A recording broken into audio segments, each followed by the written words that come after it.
Olá, boa noite. Sejam todas as pessoas bem-vindas ao Teatro Paulo Altran, do Sesc Pinheiros. É uma alegria receber vocês aqui. O Sempre um Papo, ele é mensal. A gente acho que esse é o nosso, vamos ver, abril, maio, junho, terceiro encontro do ano.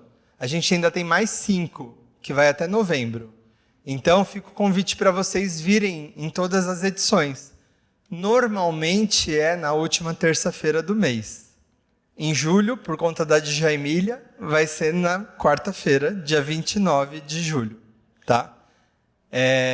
Ainda não está definido todos os convidados agora do mês de julho, mas eu já posso dar um spoiler, que a gente vai receber a Márcia Tiburi, que é uma filósofa contemporânea, pop, que todo mundo conhece. Ela faz parte lá do Saia Justa.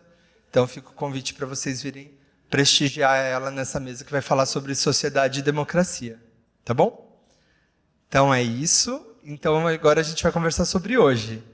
Hoje a gente vai ter esse encontro, Sempre um Papo completa 40 anos em 2026 e o Sesc São Paulo completa 80 anos. O aniversário do Sesc, para quem não sabe, é no dia 13 de setembro. E a gente está fazendo essa edição comemorativa desses encontros, e daí para o encontro a gente tem esse ciclo que chama 8 Eixos da Contemporaneidade. No encontro de hoje, a gente fala sobre ciência, subjetividade e comunidade. Então eu vou convidar aqui para o palco os nossos convidados, Alexandre Coimbra Amaral e Carla Acotirene.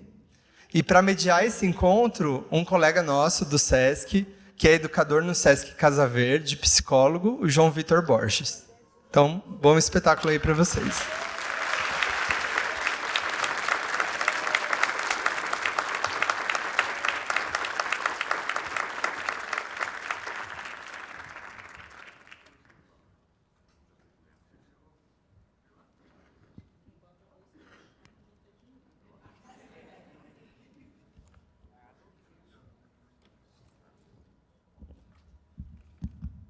Boa noite. Tudo bem? Que bom ver vocês aqui. Que maravilha. O clima melhorou um pouco em São Paulo, né? Graças às deusas. Não precisamos passar por aquele frio absurdo. E estamos aqui para conversar quentinho, né? Muito bom ver vocês aqui. Uma honra. Boa noite. Obrigado. Boa noite, Alexandre. Boa noite, meu bem. Gente. Boa noite. E é isso, gente. Esse é um tema muito importante para nós, né? Que no Sesc e para o Sempre um Papo, que trabalha com a promoção do diálogo, né? Isso também como uma ação que promove bem-estar. E, obviamente, a curadoria do Sesc com o Sempre um Papo sendo brilhante em convidar esses dois pensadores, essa pensadora maravilhosa que tem atualizado a gente, né, e conectado a gente com a nossa ancestralidade através da ciência, e uma pessoa que tem ajudado a gente, né, o Alexandre, como também essa pessoa que tem crescido cada vez mais como uma referência para a gente pensar as nossas emoções de um lugar distante do mito, né?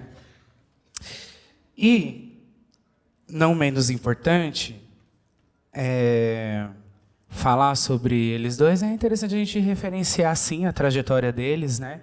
E aí aqui vou compartilhar com vocês agora um pouco do que é o Alexandre nesse contexto de produção, né? Então, o Alexandre é mestre em psicologia pela PUC do Chile e autor de 6 livros.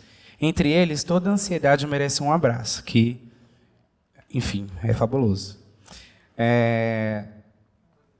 E o Infantil, De Onde Nascem as Perguntas. A trajetória dele é marcada pela capacidade de traduzir temas ligados à saúde mental e aos afetos e às relações humanas para públicos diversos, como a gente estava falando aqui e como eu tenho certeza que vocês sabem. Já a Carla Cotirene é doutora em estudos feministas pela Universidade Federal da Bahia, consultora em políticas públicas e uma das principais referências brasileiras nos debates sobre feminismo negro e interseccionalidade. Autora de obras como O que é Interseccionalidade, Ó Paí Prezada, Racismo e Sexismo Tomando Bonde nas Penitenciárias Femininas, de Salvador, e É Fragante Forjado, doutor, Vossa Excelência. Também idealizou o Pará Saberes, iniciativa voltada à formação de candidaturas negras para programas de pós-graduação em universidades públicas. O Sempre um Papo, né, a gente está aqui no terceiro eixo de 8, né, como o Rafa estava falando com vocês. Então, a gente tem debates aqui com esse pano de fundo da literatura, mas sobre as nossas questões contemporâneas até o final do ano. E o tema de hoje é ciência, subjetividade e comunidade. Enfim, nesse contexto, a gente pensou aqui uma dinâmica, né, para que deem para vocês participarem também, em vista de que o nosso propósito é se aproximar, né? Então, eu vou fazer as perguntas disparadoras aqui para os nossos convidados, mas fiquem à vontade para observar os ganchos que vocês tiverem, os insights de vocês, ou pensarem, né, o que vocês querem perguntar através das provocações que a gente levanta aqui, que assim que eles terminarem as perguntas disparadoras, a gente vai abrir para vocês, tá bom? Lembrando, obviamente, que a gente tem, de fato, uma questão com relação ao tempo. São Paulo é uma loucura. E a gente vai tentar acolher ao máximo, mas a gente vai se ajudando aqui junto para esse bate-papo ser gostoso mesmo, tá? E a primeira pessoa que eu vou perguntar é para a Carla.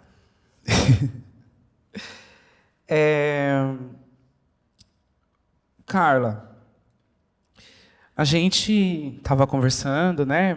Mais há pouco, enfim, a gente tem visto uma tentativa, vamos dizer assim, ou uma tentativa não, uma prática persistente de uma produção científica que ainda tenta nos categorizar, que ainda tenta a gente colocar num lugar que não considera a nossa subjetividade. E aí, para você, qual que é o papel da ancestralidade na construção dessa subjetividade a partir das contribuições, a partir da sua contribuição também das produções literárias das feministas negras que você sempre elaborou e traduziu e recompartilhou, né? E que aparece tanto na sua trajetória pessoal quanto na sua produção intelectual e na sua vivência em comunidade. Por que é tão importante para você essa relação da subjetividade com a ancestralidade nesse contexto? Boa noite a todas as pessoas presentes. Eu quero, em nome do meu Ori, em nome da minha família ancestral, agradecer mais uma vez pela oportunidade de estar em São Paulo. Sou sempre muito bem recebida nessa terra. Estava comentando agora há pouco, né, que eu comi 20 fatias de pizza, né? E aí agora pizza que é tudo, né? Que eu sou taurina, né? Então é um lugar de muita abundância, de muita prosperidade, de muito afeto. Esse encontro, para mim, celebra o afeto, celebra a nossa subjetividade. Então, eu já aproveito para agradecer a curadoria do SESC, né? Parabenizar também pelos 80 anos de promoção de encontros afetuosos, culturais dessa dimensão. Dizer que é muito importante, Alexandre, compartilhar, né, a mesa ao seu lado. E eu sou, assim, sua leitora, eu sou apaixonada por você. Eu estava nervosa. Eu disse, eu vou estar com o Alexandre. Não, já estou nervosa, porque você é um cara fundamental, é um cara acessível, é um cara que faz da gente um Ori capaz de questionar a ciência, questionar de que modo a colonialidade prejudica, né, as nossas dimensões subjetivas. Então, mais uma vez, muito, muito, muito, muito, muito obrigada. Já respondendo e saudando Ogum no dia de hoje, né, peço que ele continue abrindo os nossos caminhos no que diz respeito ao conhecimento. Ancestralidade, palavra-chave, né? Enquanto intelectual feminista negra, obviamente eu não fujo da categoria ancestralidade. Ancestralidade, ela marca um paradigma afrocêntrico, da forma como o Dr. Mollef Assante conceituou para a gente, mas na dimensão do pensamento intelectual feminista negro, está ali descrito por Patricia Hill Collins, na década de 80. Então, a ancestralidade, ela sempre atravessou a teoria do ponto de vista, onde a nossa experiência, enquanto marcador de conhecimento, é um organizador psíquico. Então, de fato, né, se a ciência possui elementos que vão falar sobre fonte de regras, do conhecimento que é confiável ou não, ou a ideia hierárquica de objeto, né, produtor do conhecimento. O nosso ponto de vista vai dizer que todos vocês aqui presentes são intelectuais e têm, né, um lugar de fala que merece ser interpretado no que diz respeito ao combate à colonialidade, que é essa permanência do colonialismo. Dito isso, né, se estamos falando de identidade, estamos, obviamente, dizendo que existem categorias de experiências que não são idênticas ao homem branco, cisgênero, heterossexual, e ainda me arrisco a dizer, né, do norte global, né? Então, toda essa ciência promotora de conhecimento, Alexandre, dialogou muito mais com a Europa Ocidental e com os Estados Unidos. E nós, aqui na América Latina, como disse Lélia Gonzalez, e nós que, mesmo estando, né, no norte global, temos uma capacidade de retirar o sufocamento discursivo, trazemos essa subjetividade como marcador da identidade. E aí eu vou dizer que subjetividade, né, dialogando ali com a Vitabra, é tudo que a gente interioriza da exterioridade, tudo que a gente exterioriza da interioridade. Essa dinâmica onde as marcações de raça, classe, gênero, né, território, interceptam, né, essas estruturas e colocam a gente numa posicionalidade que vai ser o nosso lugar de conhecimento. E aí, quando eu vou fazer esse esforço de descolonizar o conhecimento, eu aplico a minha própria subjetividade. Eu sou intelectual da favela, né? Eu sou uma subversiva no que diz respeito à epistemologia. Por quê? Porque eu vou fazer exatamente o mapeamento das margens do conhecimento. Eu vou para a cadeia resgatar a subjetividade que está privada de liberdade. Da mesma forma que eu vou fazer isso olhando o Sistema Único de Saúde.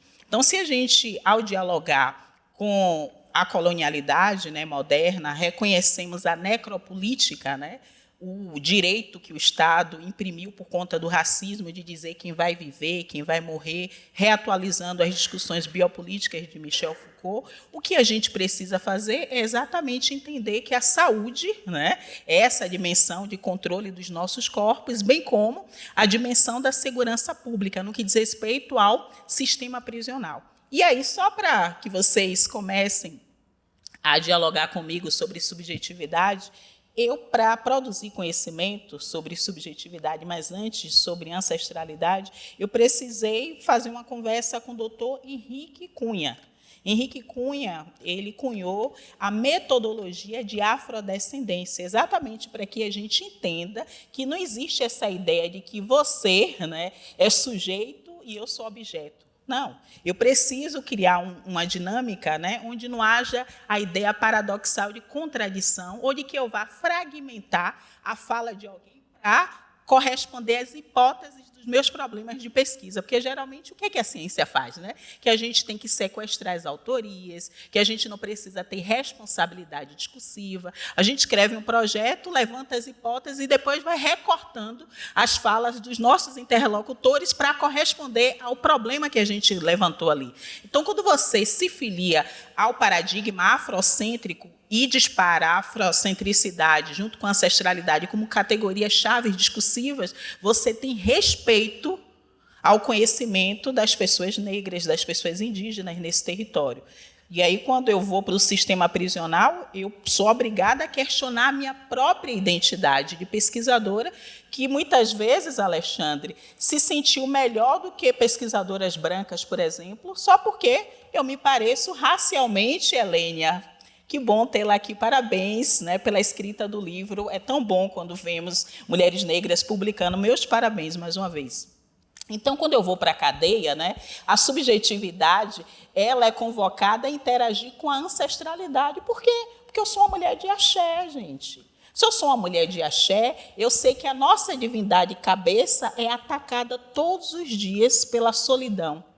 Então, se eu sei que os nossos antepassados, a partir de um projeto de 1492, perdeu a liberdade, como é que eu posso evocar categorias discursivas que retirem de novo a liberdade de pensamento, a liberdade estética, a liberdade de viver a afetividade? Então, eu fui para a cadeia, por exemplo, para interrogar o meu próprio feminismo, porque, sendo intelectual, Eu já disse isso ali na minha obra Ó Pai Prezada. Muitas vezes eu fui para ali com essas roupas bem bonitas, como a de Di Moraes, e as intelectuais privadas de liberdade disseram para mim, você não é igual a gente. Aí que eu penso, né? Subjetividade. Como assim eu não sou igual a você? Sou preta, moradora de território, pauperizado. Mas não. Como disse Goffman, né? Sobre mortificação do eu. A gente está aqui sem poder usar essa roupa cara que você utiliza, sem usar esse tecido que você coloca para dizer que tem mais africanidade do que nós. Nós estamos fardadas. Ou seja, a identidade estética que liga nós duas ficou do lado de fora. Então, você precisa ter uma sensibilidade analítica quando você vai para campo, porque se todo dia você amarra um tecido africano diferente, você está dizendo que alguns projetos de libertação foram suficientes para promover uma condição de mestre ou doutor, enquanto outros foram sufocados pelo colonialismo. É isso que é importante para eu entender esse lugar de subjetividade, porque se a gente hierarquiza, a gente repete a violência. Eu repeti violência todas as vezes que eu fui para a cadeia e disse, Deus é mais, eu comer essa comida da cadeia. Mas é muito bom falar que existe uma população privada de liberdade, mas na hora de você estar ali convivendo, né, com a tratativa do alimento, você já coloca os outros ingredientes, né, da sua estética, da sua nutrição, do seu elitismo em jogo. E as internas, mais uma vez, sendo intelectuais, disseram para mim, nossa, você não é igual a gente, você só almoça com as prezadas. As prezadas dentro do sistema prisional, sendo a sociedade dos cativos, é exatamente as agentes penitenciárias. As mulheres pretas, em suma, que faz a tranca, que coloca na solitária, que deixa a nossa cabeça desorientada. Nós vivemos essa condição, né, de não sabermos exatamente de onde viemos, né, e de onde estamos indo. Porque se lá atrás assumimos acordo com Exu de que todos os caminhos estavam abertos, veio exatamente o racismo, o patriarcado, e disse, você não tem caminho nenhum. Veio o racismo e disse que a nossa família era desestruturada, porque a nossa família não é nuclear, não tem um pai, uma mãe, os irmãos e aqueles parentes distantes que a gente chamaria de outros, né? É isso que ficou para a gente em termos de subjetividade, mas que a ancestralidade serve para a gente dizer, mas quem diz que família precisa ser consanguínea, né? No terreiro a gente tem família. As nossas parentas indígenas também fazem parte de um convívio que a gente conhece muito bem, de enfrentamento ao patriarcado, não é verdade? A gente se dá muito bem com as ciganas, não é verdade? A gente respeita os pretos velhos, então a gente reposicionou, através da nossa ancestralidade, o que é afeto, o que é família, o que é conhecimento, já que a gente vai dizer, não preciso lidar com a justiça que seja de Temis, como vai dizer Lívia Vaz, essa justiça que diz, eu não estou vendo, eu não estou ouvindo, eu sou imparcial, eu não posso me pronunciar. Não é essa justiça, né, que a gente acredita, porque a gente cultua Xangô, e Xangô é o Juobá, ele está vendo exatamente tudo, e ele se pronuncia, assim como Maat, no Antigo Egito, a ideia de pena que a gente conhece hoje é uma ideia que foi solapada de nós, africanos e africanas na diáspora, porque Maat colocaria o seu coração contrabalanceado à sua pena. A ideia de pena hoje é pesada, mas a pena de Maat seria bem leve. Por quê? Porque você chegaria naquele tribunal de Osíris para confessar a sua inocência, para você dizer, eu não matei ninguém. Os 10 mandamentos são, na verdade, influência dessas 42 confissões de inocência. Eu não matei ninguém, eu não roubei, eu não tirei leite da boca das crianças, eu não poluí os rios, tudo está em nossa ancestralidade, porque a gente respeita a natureza, a gente não sai jogando lixo, né, nas marés, nos rios, a gente não sai destruindo as árvores, passando motosserra em tudo, como disse o nosso querido Krenak. Então, isso está lá em Maat. Em Maat, a sua palavra tem o mesmo valor que hoje a colonialidade, né, do saber vai dar o que está escrito. Mas na sua família, você sabe muito bem que sua mãe diz: o que eu falei é lei, não precisa escrever em lugar nenhum. Você pega, abre a conta ali na quitanda e você diz: no dia 30 eu venho pagar. A sua palavra é o suficiente para nós. A oralidade é esse recurso que vale a pena. Tanto vale a pena que no tribunal ali, né, de Osíris, perante Maat, você diz: não, eu não matei. E a sua palavra é o suficiente. Hoje, né, sequestradas e sequestrados de nossas próprias filosofias, somos o tempo todo flagranteados de maneira mentirosa e corrupta, onde a nossa imagem é estampada na televisão, não de forma a prestar atenção nas nossas feições bonitas e oxúnicas, né? Não em nossos ilais de olhar, mas muito pelo contrário, né? Como disse Beccaria, dos delitos e das penas, nenhuma nota de infâmia deveria recair no sujeito, na pessoa que não deve nada à sociedade, falou a verdade. Mas o que é que acontece, né, com as nossas reputações? Contra essa ancestralidade, a nossa imagem circula nos grupos do WhatsApp, né? Nos rios da vida, né? Nos programas sensacionalistas. Então, depois que mancham a nossa reputação, a gente não tem chance de honrar Xangô dizendo: poxa, eu tenho um caminho de prosperidade, de boa sorte e de justiça, porque eu falo a verdade. Não adianta, porque o que está escrito, a partir do momento que a polícia lhe deu um flagrante, vale mais do que a sua palavra. A palavra da mãe de família que disse: não, o menino é bom. O menino trabalhador, o menino sai cedo, não adianta nada.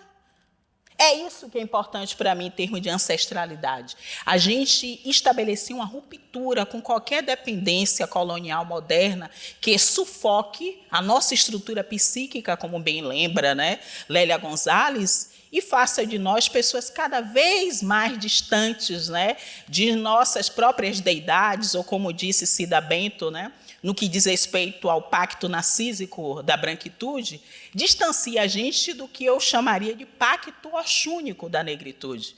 Porque se Narciso se organiza, né, em torno de si mesmo e é capaz de morrer em torno de si, né, e dos que se parecem com ele, nós que cultuamos Oxum vivemos em prol das outras. Vivemos sentindo a dororidade que Vilma Piedade conceitou para dizer: eu sou sua cúmplice. Se seu companheiro não assumiu seu filho, eu estou sentindo a mesma dor que você está sentindo nesse momento. Se você vai fazer a faxina, eu vou olhar a sua criança para você fazer essa faxina. Mas o que é que essa branquitude, né, faz conosco? A despeito da gente estar falando de ancestralidade, não querem nem olhar os nossos filhos. Porque se quisessem olhar, considerando a categoria matripotência, né, da tradição iorubá, o filho de Mirtes, Miguel, não teria sido deixado no elevador para cair. Não teríamos inúmeras mulheres negras em trabalhos análogos à escravização. Tudo isso só é possível por quê? Porque a ancestralidade não faz parte desse conhecimento e desse ponto de vista branco que, vez ou outra, diz que gênero organiza a nossa unicidade, mas que o racismo, nós sabemos muito bem, interdita. Obrigada.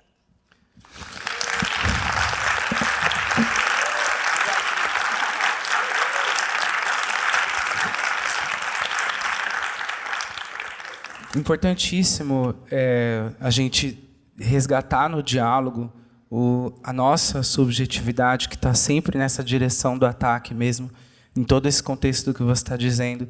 E quando você traz a questão da estruturação psíquica, eu acho que isso puxa um pouco para o que eu quero perguntar para o Alexandre, que é muito difícil se organizar psiquicamente, enfrentando, né, e considerando toda essa realidade que, de fato, atravessa a nossa subjetividade e que, né, nessa comunicação entre o que a gente entrega e o que a gente internaliza pode mudar um pouco a ideia que a gente tem de caminho. Então, Alexandre, para você, eu acho que seria interessante para a gente ouvir que, considerando essa questão da estrutura psíquica, no que se entende hoje do biopsicossocial, que é uma palavra que a gente tem ouvido mais, né, com relação a saúde mental, mas também ainda mais focado nas ansiedades sociais, nas ansiedades que a gente acaba confundindo, psicopatologizando, né, os nossos sintomas, quando na verdade são coisas que estão vindo, né? Não é porque é um diagnóstico que me pertence, é uma coisa que está vindo através das demandas do que a gente está entendendo agora das relações sociais e de toda a digitalização dos nossos afetos, né? Cabe uma ciência que não considera essa subjetividade e essas questões sociais que nos atravessam, como que a gente pode pensar o que explica essa obsessão pela construção científica, literária, né, e até comentária de certa forma do agora, que às vezes está tão focada nos dados, no concreto, que não está tendo espaço para o sonho, né, para a própria subjetividade, para o abstrato, né, e além disso, para as emoções como elas são, para as emoções do lugar do que você tem produzido, né, tirando a gente desse lugar, mas para as emoções do que elas são. Por que a gente não lida mais com as emoções como elas são? Por que a gente teme sentir medo? Por que a gente teme sentir angústia em alguns momentos? Pode falar para a gente um pouco sobre isso? Bom, eu preciso, antes de responder, gente, dizer a vocês que isso aqui, para mim, é como se eu estivesse pisando numa terra sagrada. Que bom. Que, assim, ela tem a ver com a minha história, porque desde os 10 anos de idade eu frequento o SESC, aprendi a falar inglês em curso no SESC, na periferia de Belo Horizonte, e eu sou criado pelo Sempre um Papo. Eu tenho uma relação com esse projeto, eu estava contando para os meninos, que desde quando o Sempre um Papo surgiu, trazendo autores para lançarem livros em Belo Horizonte, eu ia, mesmo que eu não tivesse dinheiro para comprar os livros, eu ia para assistir os autores. Então tive a oportunidade de, adolescente, me embevecer com pessoas como Raquel de Queiroz, como José Saramago, né? Então eu passei muitos anos da minha vida frequentando esse projeto, e hoje ser um autor convidado é dessas voltas lindas que a vida dá, né? Que a gente não espera que vá acontecer, a gente só agradece. Eu quero dizer o seguinte: o João, este garoto, me desculpe se eu estou fazendo uma palavra, porque você é bem mais novo do que eu, mas este moço lindo, inteligentíssimo, está aqui fazendo uma curadoria das palavras, das melhores palavras para a gente começar uma conversa. O João é um colega meu, psicólogo, psicanalista, que trabalha com crianças, que faz parte do projeto Curumim aqui do SESC, que faz um trabalho lindo de educação. Então, assim, é um prazer, né? Vocês vejam o trabalho que o João teve para fazer a artesania das palavras, né? Obrigado mesmo. É uma honra para mim estar com vocês. E dizer uma coisa para vocês: tem pessoas que têm uma existência dionisíaca na vida, né? Assim, uma existência que se apresenta como uma deusa. Lembra dessa música? Da Rosana? Carla Cotirene é como uma deusa, né? Com uma vantagem, né? Ela não nos mantém em lugar nenhum, como a música dizia. Ela nos leva para frente, ela nos convida para um movimento. Então, assim, eu considero na minha vida Carla Cotirene uma ancestral intelectual. Essa mulher é parte de muito do letramento que eu faço, não só no feminismo negro, mas em todas as teorias decoloniais, nos autores que você cita. Mas eu tenho uma coisa que me fascina na Carla, e que eu imagino que vocês também, que a figura da Carla rompe numa coerência entre forma e conteúdo com a noção de neutralidade científica, que é uma noção profundamente colonial. Neutralidade científica é aquela imagem do cientista com um jaleco, mexendo um tubo de ensaio, que é a imagem que a gente cresceu assistindo, né? Quando a gente era criança e assistia no Fantástico, falava assim, pesquisadores da Universidade da Califórnia, aí mostrava sempre uma pessoa mexendo um tubinho de ensaio assim, né? Com um jaleco branco. Essa é uma imagem muito forte, porque essa é uma imagem que comunica uma mentira epistemológica, que é a neutralidade do cientista. E nós crescemos acreditando nessa neutralidade. E essa neutralidade ela está a serviço das estruturas de poder. Então, hoje, a ciência que se diz neutra, prestem atenção nisso. Na hora que tiver gente dizendo que eu sou a ciência pura, eu sou a ciência neutra, eu sou a ciência isso e aquilo, prestem atenção que essa ciência está se arvorando como neutra para maquiar o tanto de desejo de poder que existe naquela produção científica. Porque a ciência ela é uma produção de um lugar. O cientista é uma pessoa que fala a partir do que lhe interessa, do que lhe apaixona. Quando a gente escolhe um objeto de estudo, quando a gente escolhe uma profissão, a gente não escolhe do nada, não cai na nossa cabeça um tijolo e a gente fala assim, olha, vou ser médico, olha, vou ser engenheiro. Não, a gente dialoga com o nosso desejo. Então, se toda a nossa construção na adesão a uma ciência parte do desejo, como podemos imaginar que a produção científica possa ser neutra, né? Então, Carla representa isso. Na hora que eu olho para essa mulher, eu falo, essa mulher é o que eu acredito. Ela faz a ciência que eu acredito, né?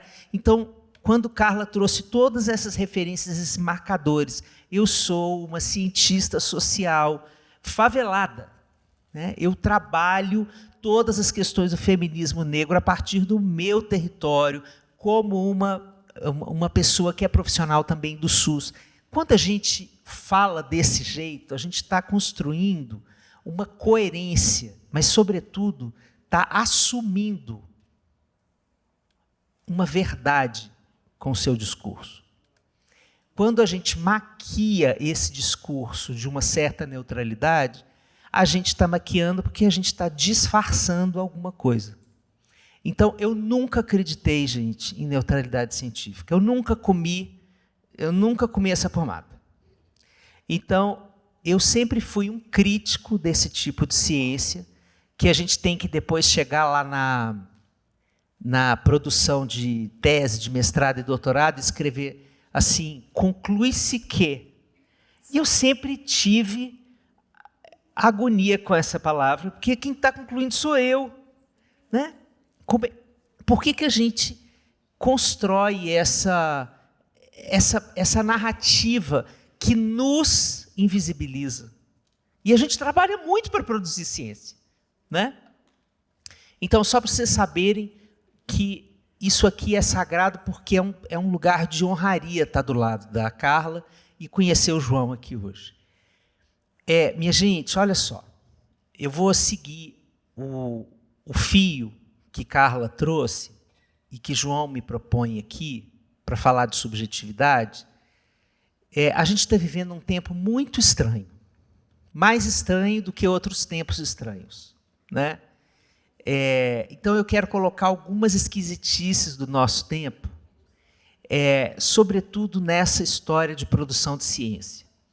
Vamos voltar aqui para a pandemia da Covid-19, que é um momento que todos nós nos recordamos, né?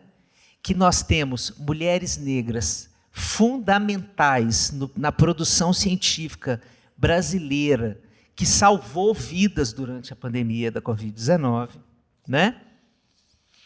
Mas o que a gente viveu naquela pandemia? Vamos lembrar aí. A gente produzia um discurso sobre a vacina e tinha um lado da sociedade que produzia outro discurso sobre a vacina. Vacina salva vidas, vacina é importante, é imunização comunitária, é proteção de todos. Vamos fazer, como dizia Beto Guedes, né? Eu sou mineiro, com ascendente em baiano, mas eu sou mineiro. E Beto Guedes dizia, vamos precisar de todo mundo. Era a música que eu sentia ecoando na minha cabeça, né, durante a pandemia. E esse outro discurso sobre a ciência era um discurso para descredibilizar a ciência. Então, a primeira coisa estranhíssima que a gente está vivendo nesse tempo é uma crítica a instituições que sempre nortearam a vida civilizatória, né? A vida em comunidade contemporânea. Então, a gente está debatendo a legitimidade da ciência. A gente tem um fenômeno, gente, que chama pós-verdade. O que é pós-verdade? É uma situação que você tem aqui a OMS falando uma coisa, a Organização Mundial de Saúde, e tem uma pessoa X dizendo assim, a minha opinião é diferente, né? E essa pessoa se coloca num lugar de arrogância tal que ele se acha capaz de se colocar no mesmo nível discursivo que a Organização Mundial de Saúde. Então, tudo que é ciência hoje está permeado pela pós-verdade. E isso é um dos lamentos do nosso tempo. É uma das dificuldades pavorosas do nosso tempo. Porque, por exemplo, no campo da psicologia, a gente tem uma ciência que é relativamente recente, é uma ciência de 150 anos. A psicologia brasileira está legitimada como profissão há 63 anos, é uma bebê, né? Nós somos o primeiro país do mundo a reconhecer a psicologia como profissão, mas hoje a gente tem influenciadores, porque tem milhões de seguidores na internet, eles podem falar qualquer coisa sobre saúde mental e eles passam a ter legitimidade. Então, o critério de validade do discurso sobre o humano, sobre a vida, sobre a produção de saber científico, ele é um critério que está muito difícil de ser compreendido muitas vezes, né? A gente está conversando com uma pessoa, eu não sei se vocês viram a conversa da Vera Conelli com Juliano Casarré. Vocês viram essa conversa? Sim. Essa conversa parecia uma distopia, né? Porque em alguns momentos eu olhava para aquela conversa e pensava assim, gente, como essas duas pessoas estão conversando como se elas viessem do mesmo lugar de produção de saber, certo? Então, esse discurso, tanto da ciência neutra, quanto a minha opinião é válida, porque eu sou uma pessoa com perfil em rede social e também tenho liberdade de expressão, esses dois elementos estão confundindo as populações sobre o que é ciência. Então, um encontro como esse é muito importante, porque a gente precisa voltar ao básico. Ciência é uma produção que vem de uma epistemologia, que é de uma escola de produção de saber. É um grupo de pessoas ancestrais, seculares, que começam a pensar uma determinada área da vida humana ou da relação do homem, do ser humano com a natureza, e isso se desenvolve em décadas e décadas de pesquisas com métodos, com diálogos, com a possibilidade da gente fazer ponto e contraponto, né? Então, a gente vai precisar conversar muito sobre isso nesse tempo. Muito. Porque a figura do negacionismo científico, ela tem uma função. Porque o negacionismo científico, ele é de mãos dadas com a pulsão de morte, né? O negacionismo científico, ele é um elemento fascista contemporâneo.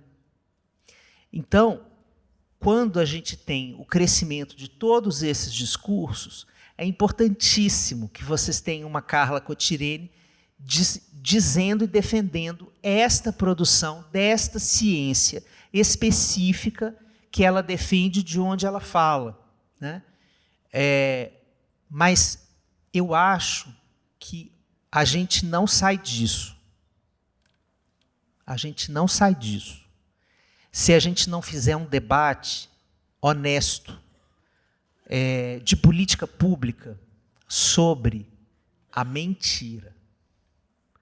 Porque se tem uma coisa que a ciência buscou, é claro que tem milhões de erros, é claro que a ciência também tem estruturas de poder dentro dela. A ciência não é boazinha, ela não é iluminada, tá certo? Ela é feita por humanos, então sofre de todas as mazelas das mãos humanas, ok? Mas existe uma comunidade por trás de uma ciência em que existe uma preocupação em produzir algo que não seja mentiroso, certo? E se acontecer uma mentira, ela vai ser deflagrada por alguém dessa comunidade. A produção da mentira em série, nessa época histórica que a gente está vivendo, é um dos maiores oponentes da boa ciência, né?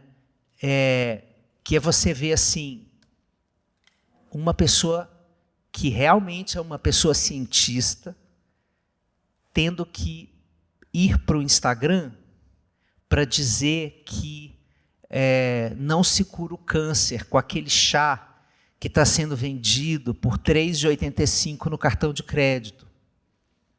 E tem 10 mil pessoas comprando esse chá. Então, toda essa produção que está acontecendo na contemporaneidade, que mistura mentira, essa falsa neutralidade, e esse discurso de que a minha opinião vale a mesma coisa que as grandes instituições, isso promove um tanto do que a gente está chamando de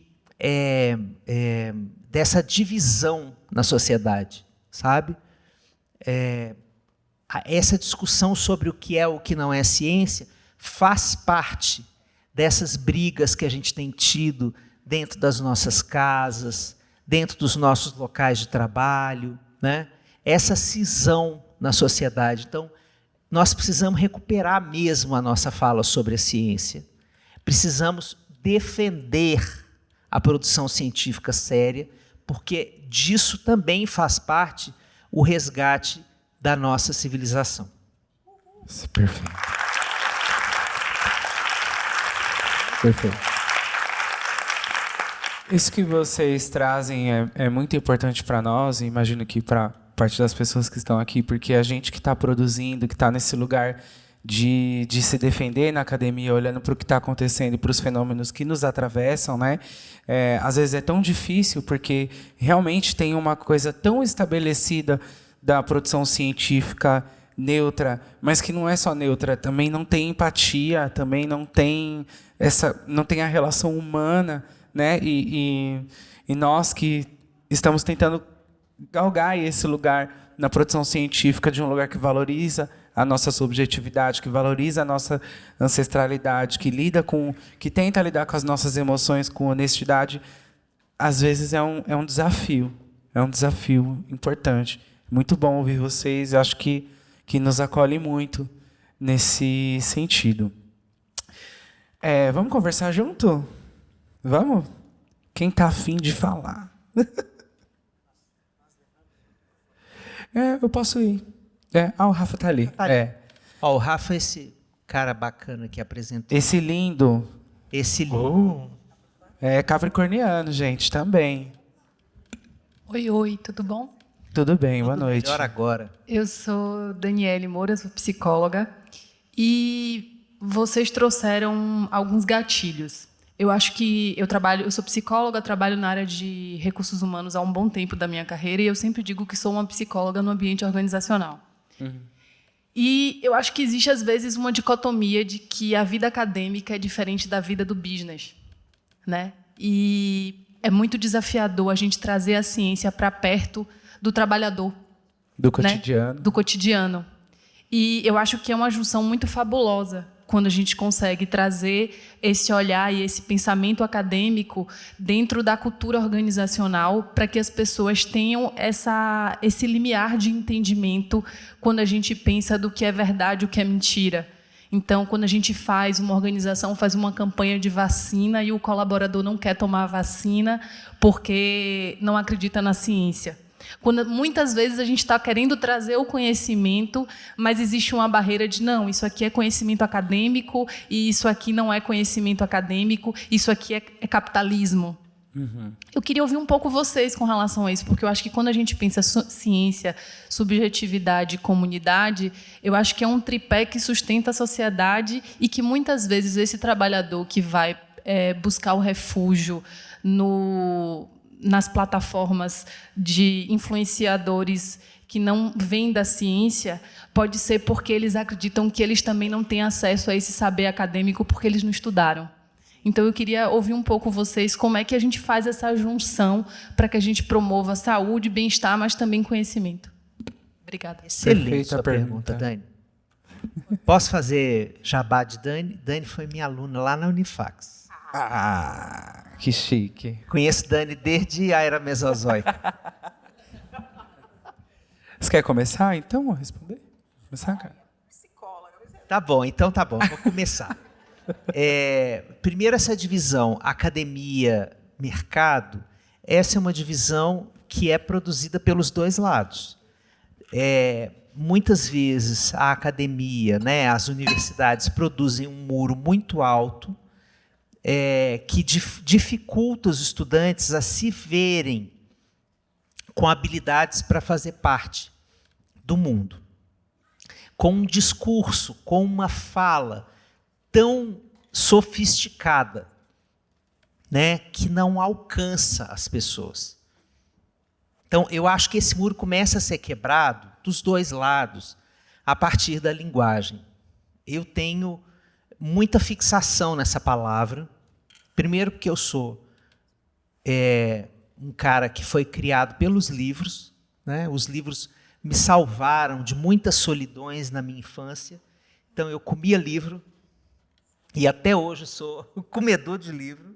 Estou sempre lendo 2, 3, 4. Uma vez, eu era criança, gente, e pensei assim, rapaz, olha só, se tem novela das 6, das 7, das 8, eu posso, se as pessoas conseguem acompanhar 3 histórias ao mesmo tempo, eu consigo ler 3 livros ao mesmo tempo. Isso foi tipo um insight, assim.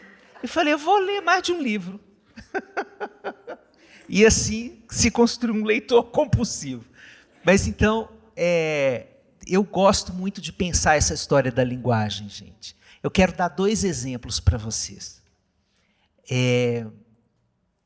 Uma vez, eu estava em Salvador, eu era professor universitário, e a gente, no 5º ano de curso, a gente fazia supervisão de estágio, que significa você auxiliar aquele estudante que está começando na profissão a atender o seu primeiro paciente.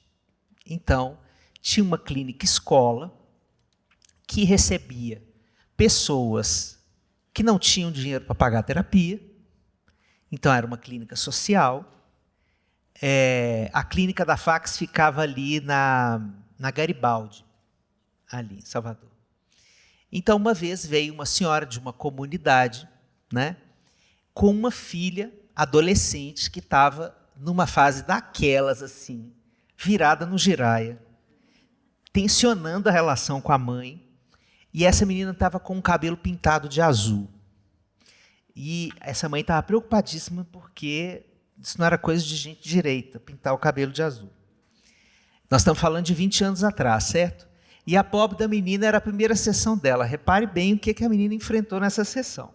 A menina, a adolescente, virou a cadeira de costas para a terapeuta, em oposição à terapeuta. Tipo, estava indo amarrada pela mãe para a sessão de terapia, né? E aí essa menina tirou todos os coelhos da cartola que ela tinha para tentar fazer essa adolescente conversar com ela. Coitada, a primeira sessão, né? Não conseguiu. Falou para a menina se retirar da sala, né? Vou ficar aqui então só com a sua mãe. A menina saiu batendo na porta e ela disse a seguinte frase para a mãe: olha, a sua filha não tem demanda. Então, semana que vem eu continuo só com a senhora. E na semana seguinte, essa senhora volta e, com uma fala muito angustiada, com uma cara muito sofrida, e fala assim: doutora, pelo amor de Deus, a senhora pode me explicar o que é esse negócio de demanda que a minha filha não tem? Porque isso é grave, doutora, porque eu já perguntei para um monte de gente lá na comunidade se a filha delas tem ou não tem demanda, ninguém soube me explicar. Então veja, a linguagem produziu sofrimento. A linguagem da psicóloga, que, assim, a priori é a profissional que quer produzir bem-estar, né? A partir da escuta e do diálogo. Essa cena foi uma das cenas que mudou a minha vida. Porque eu era o professor responsável por ajudar essa menina a não desistir da profissão depois dessa cena. Porque ela ficou se sentindo assim, o cocô do cavalo do bandido, né? Meu Deus, o que eu fiz com essa mulher e tal. Mas por que essa cena mexeu tanto comigo? Porque eu já era um crítico à linguagem da psicologia. Eu não sei se vocês, que não são da psicologia, conseguem entender a maluquice que a gente fala. Porque parece que a gente está falando um dialeto de marciano, né? E às vezes eu olho o psicólogo falando e falo assim: gente, como é que a gente acha que vai atingir alguém com essa linguagem? Então, eu sempre procurei fazer um exercício de chegar até as pessoas com uma linguagem acessível, falando língua portuguesa, né? E quando eu fui para a televisão, né, quando eu fiquei 5 anos lá com a Fátima Bernardes, isso ficou ainda mais evidente que era o meu caminho de pesquisa, de desejo mesmo de comunicação com o grande público, né?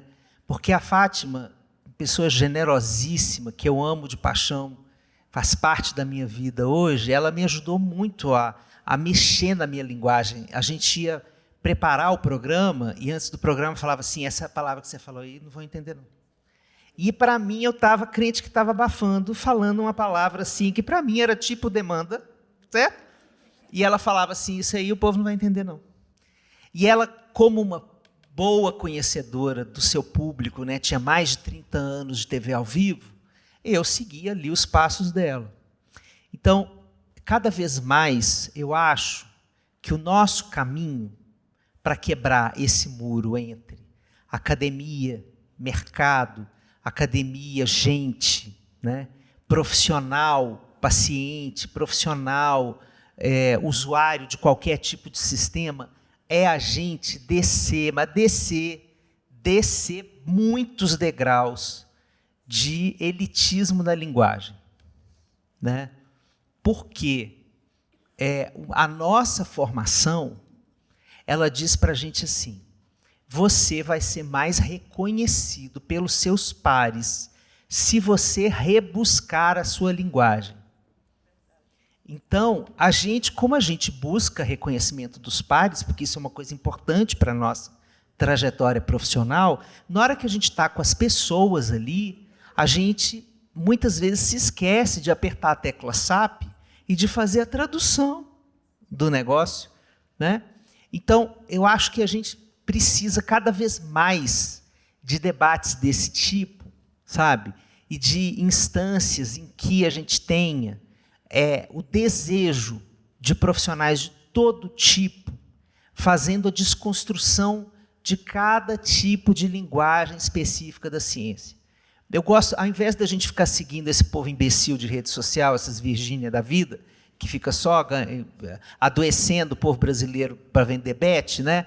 A gente poder seguir pessoas que estão fazendo assim: olha, vou te explicar o que é que um arquiteto pensa, como é que a gente decodifica um espaço, né? Por que a gente chega numa planta assim e a gente consegue ver as coisas que você não consegue ver, né? Vou te explicar o que um um ecologista pensa, como é que é o nosso caminho de pensamento, né? Eu vou te explicar o que é depressão, eu vou te explicar... É né, obsessivo-compulsivo. o que é obsessivo-compulsivo, e por aí vai. Então, eu acho que é esse tipo de gente que a gente precisa seguir, que merece ser seguido. É gente que está fazendo essa ponte. E isso é uma outra revolução da ciência na contemporaneidade. A ciência perdendo esse lugar de castelo, sabe, de cristal, a gente está esfarelando esse castelo e trazendo o mundo para habitar as universidades, por exemplo, através das cotas, né? Isso é só um dos movimentos em que o mundo, que nunca entrou, está podendo entrar na universidade, mas está vindo cultura, né? A Universidade Federal de São Carlos, recentemente, aqui pertinho, gente, 3 horas daqui, recentemente inaugurou um prédio todo voltado para a cultura indígena, para os estudantes indígenas do campus, em que eles usam a estrutura do prédio para fazer rituais para eles, como indígenas, o que eles quiserem fazer ali dentro.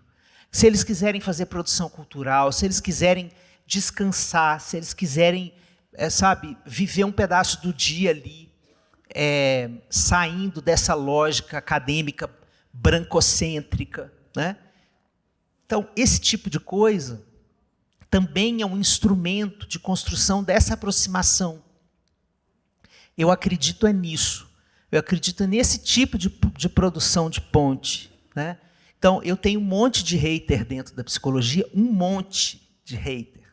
Os meus maiores haters são os meus colegas, que falam que eu estou sujando a psicologia porque eu estou falando uma linguagem chula. Cansam de dizer isso para mim. Porque a minha linguagem é chula. E o que eles chamam de linguagem chula é a linguagem popular.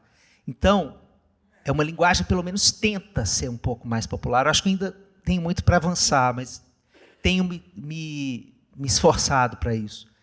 Então, essa distinção entre acadêmico e popular, entre acadêmico e mercado, isso tudo tem que cair, sabe?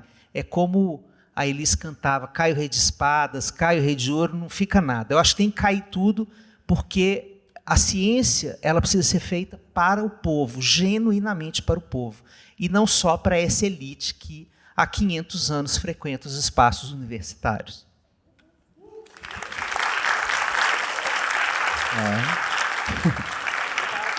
O que vai ser letramento social? Social para quem? Letrar quem, né? Se a gente não ter medo de ser compreendido, né? Se a gente não perder o medo de ser entendido, né? Por que a gente tem medo de falar de nós para nós, né? Eu falei demais, gente. Eu falei muito tempo, eu me empolguei, desculpa. Tá tudo bem.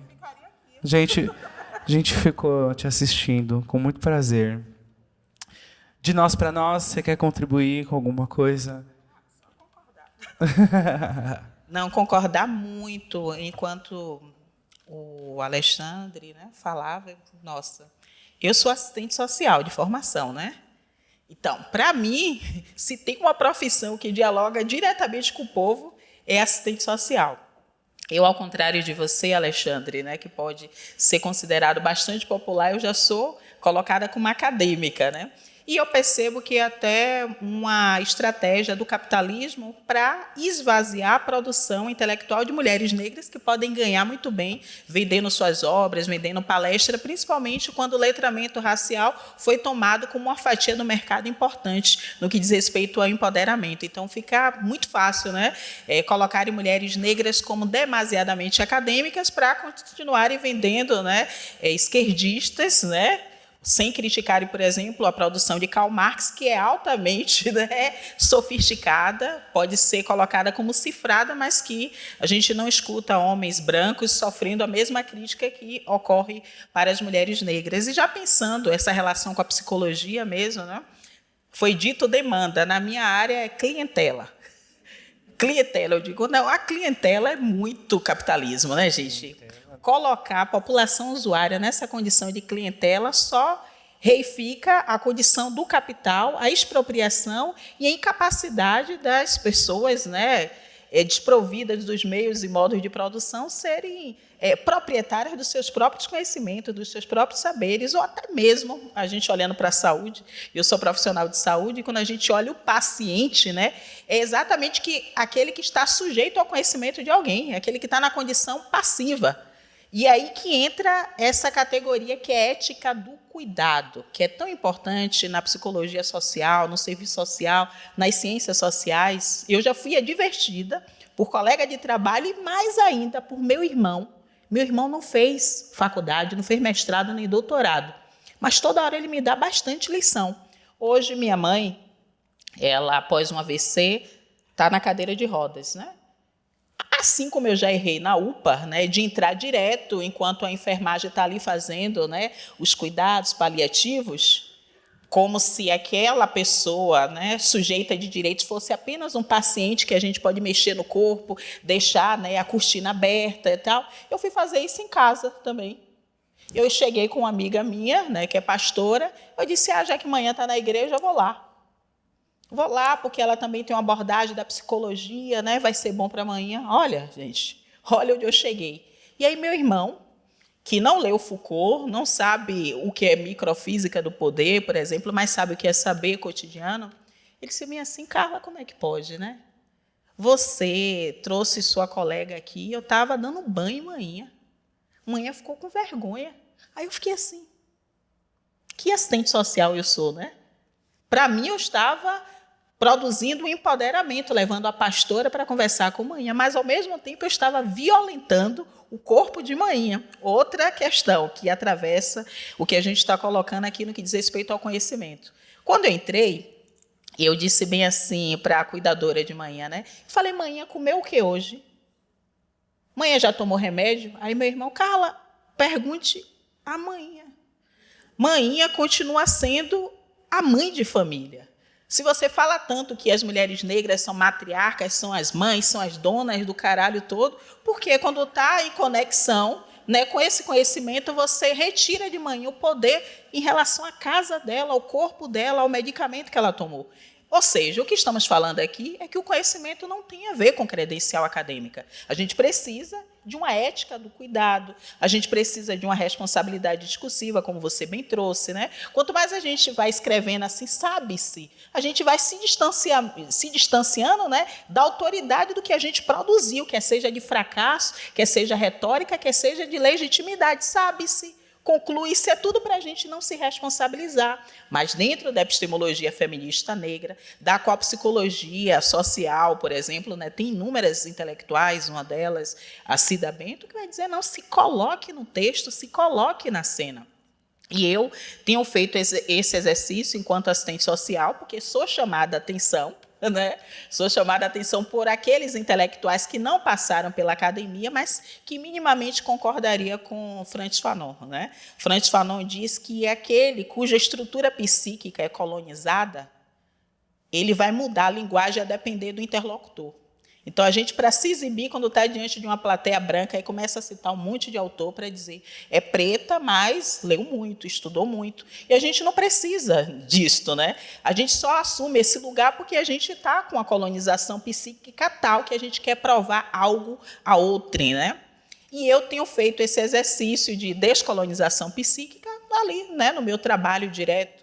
14 anos na emergência, pedi exoneração agora, mas ali foi o lugar que mais reverteu essa dimensão minha de elitismo acadêmico, porque eu gosto muito, né, de parecer com aquelas produções teóricas do norte global, por mais que eu a critique. Entende? Isso foi modelando a minha própria subjetividade a ponto que internalizou e eu nem sempre vou conseguir perceber. Mas quando eu estou no subúrbio, que aí eu vou atender o usuário que vai dizer, sua desgraça, se minha mãe perder a perna, eu vou te matar. Eu já sei com o que eu estou falando. Eu já sei com o que eu estou falando, porque essa é a população, esse é meu povo, que fala bem assim, sua desgraça, você ainda não evoluiu, porque eu vou lá no conforto tirar o médico que até agora ele não pediu o exame clínico para ver se minha mãe está com diabetes, se está... Entende? É o povo que é esse produtor de conhecimento e que também vai fazendo com que a nossa colonização psíquica ganhe um contorno que não seja responsável pela inferiorização que eu estou mencionando. Então, eu só posso agradecer à psicologia, às pessoas que se parecem contigo, Alexandre, no que diz respeito à desobediência epistêmica.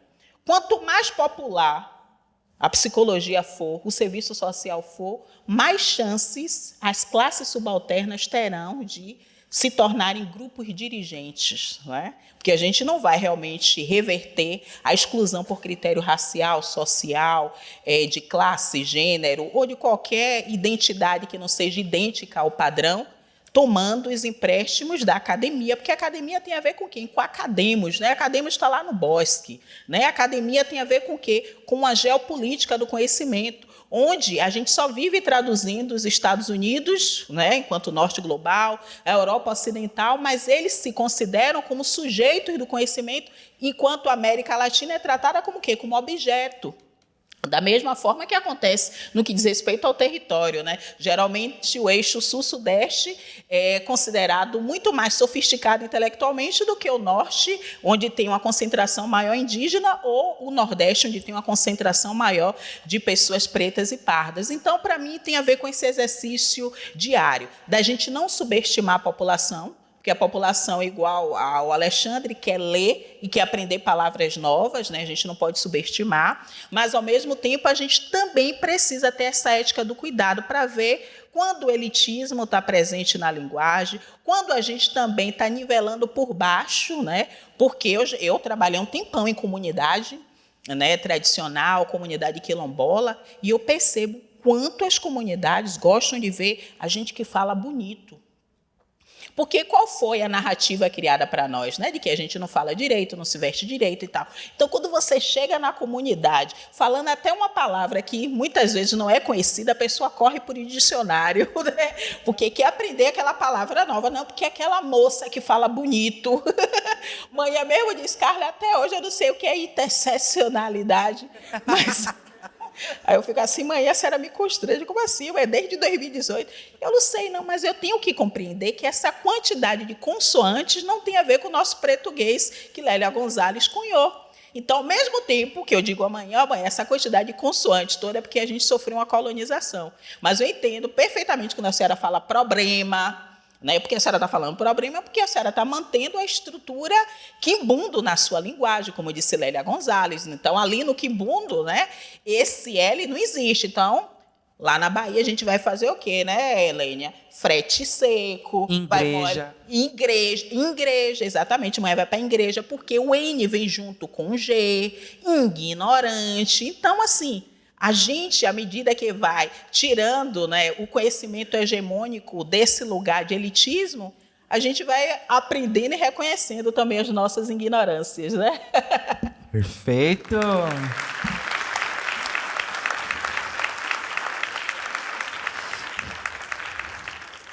Nossa, estou muito honrado de estar aqui com eles. Vocês estão se sentindo especiais também? Tudo de bom, né? Dá para ficar umas horas, né? Não vai dar, não. Tá acabando, mas eu acho que dá pra gente ouvir um comentário. Queria saber, alguém quer comentar alguma coisa? Pode ser? Pode ser aqui, Rafa? Tá com o microfone.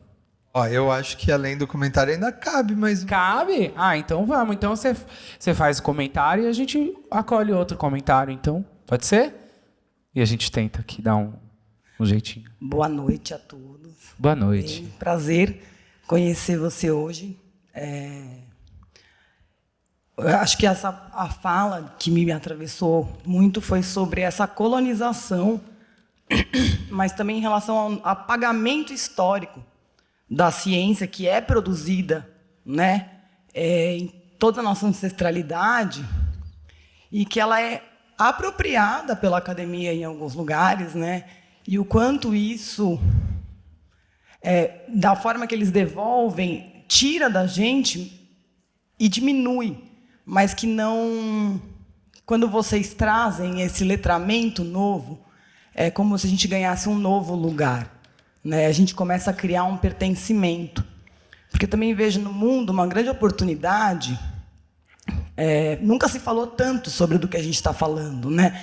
E nunca se questionou tanto essa lógica colonial que a gente foi imposto, né? A gente constrói, multiplica, replica muitas vezes, sem a consciência, mas quando a gente tem a oportunidade de aprender que a gente está sendo racista, que a gente está sendo machista, que a gente está sendo homofóbico, então a gente vai dando um lugar para essa fala, a gente pode criar uma nova forma, né? Então, também, ao mesmo tempo, na pandemia, né, eu lembro que eu ouvi no meu coração, eu preciso chegar perto dos povos originários, das pessoas em vulnerabilidade, porque só através do entendimento do que eles estão fazendo, né, do que está acontecendo nas comunidades, a gente vai poder ajudar de alguma forma. Porque se você não olha, se você não inclui, não deixa de existir, mas você não se responsabiliza, você não interage, né? Então, a partir do momento que eu comecei a seguir, eu comecei a me apropriar de mim, da minha ancestralidade que foi roubada, né? E isso é uma dor muito grande, que eu acredito que muitos nós brasileiros vivemos, porque a gente tem um apagamento histórico imenso. Sim. Né? Eu descobri que as mulheres da minha família são indígenas e que não existia o registro, o nome delas foi trocado. E elas nunca deixaram de viver atrás da gente, né? Através da gente no mundo. Mas eu só quero agradecer da gente poder trazer a nossa origem de volta para a cena, sabe? Sim. E entender que a gente produziu muita ciência que foi colonizada. Né? E esse processo de descolonização é algo que a gente vai ter que continuar nessa resistência. Né? Peraí, essa ciência aqui é nossa. Né? Isso aqui, ó, veio da África, não é seu. Isso aqui, ó, vamos pensar, veio das Arábias, né? Uma ciência ali do Oriente. Então, essa visão ocidental que a gente traz como se fosse a única lógica do mundo tem que ser questionada.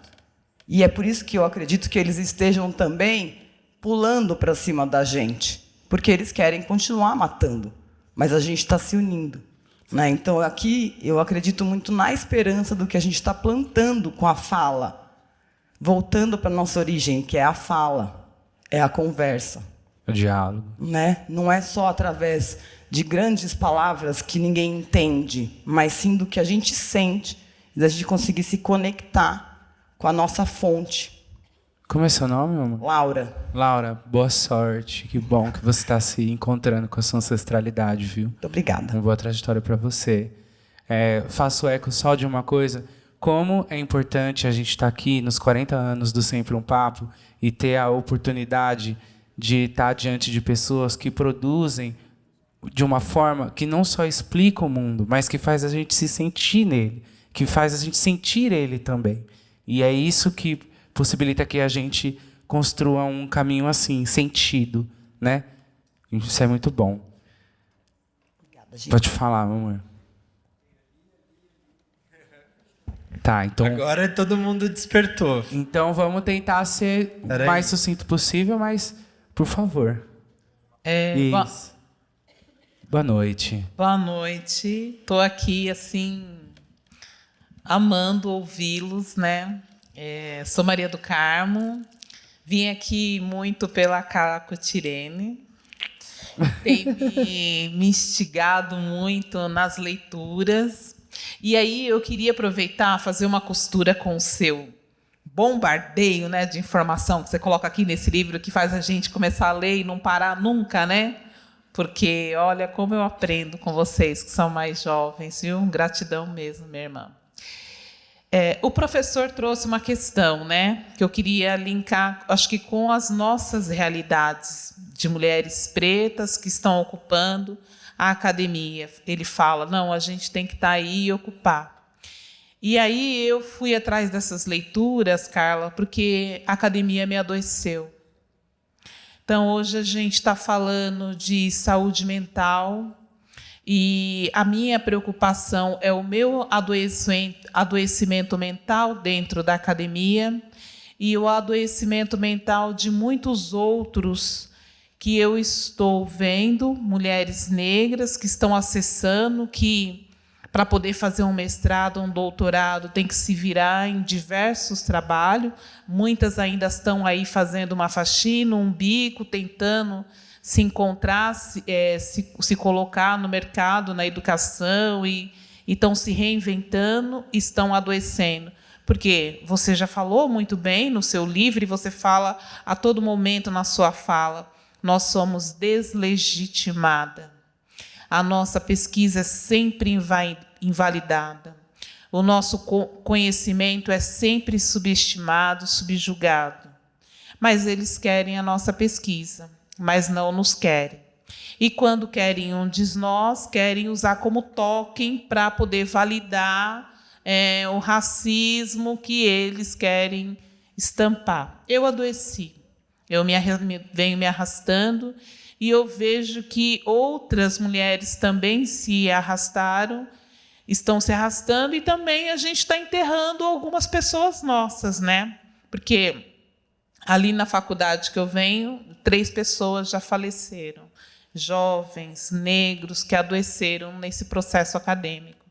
Então, eu acho que é isso, né? Como depois de tanto da gente lutar para poder ocupar esse espaço, como que a gente vai subverter para viver, sobreviver, estar vivo a partir dessa ocupação? Jogo para vocês. Obrigada. Depois eu quero... Sim, pode deixar. Depois vai ter autógrafo. Sim, pode deixar. Mais algum comentário? Já vai fazer vários, então? Peraí. Boa noite. Carla, eu te amo muito, sou seu fã. Também sou de Salvador, lá do Cabula. Mas eu vou fazer uma pergunta que está me deixando muito curioso. Qual a importância de livros como o da Carolina, né, O Quarto de Despejo, e da Conceição, também Olhos d'Água, para a formação da sociedade e do indivíduo? Eu quero fazer essa provocação. Obrigado. Então, acho que a gente pode responder, aí a gente abre de novo. Não, mas aí, deixa eu ver, peraí. Melhor responder, aí a gente acolhe os comentários de novo. Tá bom? Boa noite, gente. Meu nome desculpa, meu amor. Como que é seu nome? O seu? Kaique. E o seu, meu amor? Maria do Carmo. Perfeito. Boa noite, gente. Meu nome é Lênia Cardoso. Eu não vou fazer uma pergunta, Carla. Eu só queria agradecer a vocês dois que me salvaram muitas vezes através das palavras. Eu vim de Salvador, sou conterrânea de Carla, Salvador presente, né, irmão? Cabula, Pirajá, é isso aí. A máfia do Dendê. Minha tia é psicóloga, Jussara Cardoso, e é uma fã sua, e ela me presenteou com seu livro Cartas de um Terapeuta para Momentos de Crise. E eu sempre fui essa mulher que me escondia numa concha, porque eu tinha medo da minha voz, tinha medo da minha produção intelectual, não me via. Essa minha subjetividade era muito meio distorcida. E eu sou contemporânea de Carla na Universidade Católica de Salvador, e Carla sempre foi aquela potência, né? Ela passava pelos corredores da universidade e, sabe, reluzia tudo com a sua presença, o seu corpo político, a sua voz. Ela sempre participou do movimento estudantil, e eu me via muito distante. Então, depois da minha maternidade, depois da pandemia, que foi essa grande crise, né, sanitária mundial, eu pude ressignificar a minha existência, voltar para a área de educação. E Carla é uma fonte de água potente, viva, de conhecimento, a sua presença, a sua estética, as suas referências, o seu bailar e tecer com as palavras. É assim, uma coisa, é uma deidade mesmo, mas o que eu acho mais bonito em você, Carla, é que você consegue se humanizar também de uma maneira tão potente e nos autoriza a sermos nós mesmas, mulheres pretas, produtoras de conhecimento, mas, sobretudo, reivindicando o nosso lugar de humanidade. Muito obrigada, minha irmã. Obrigado. Obrigado também, viu? Então, a gente tem esses 2 comentários e tem a pergunta, que é sobre o adoecimento, né, durante a pesquisa, e da contribuição, né, ou do impacto ali da obra da Carolina de Jesus para a literatura, para a academia, para o nosso pensamento contemporâneo. Podemos tentar responder? Imagina.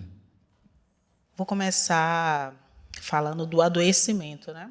Eu sempre prestei atenção na forma com a qual a gente trata orientador.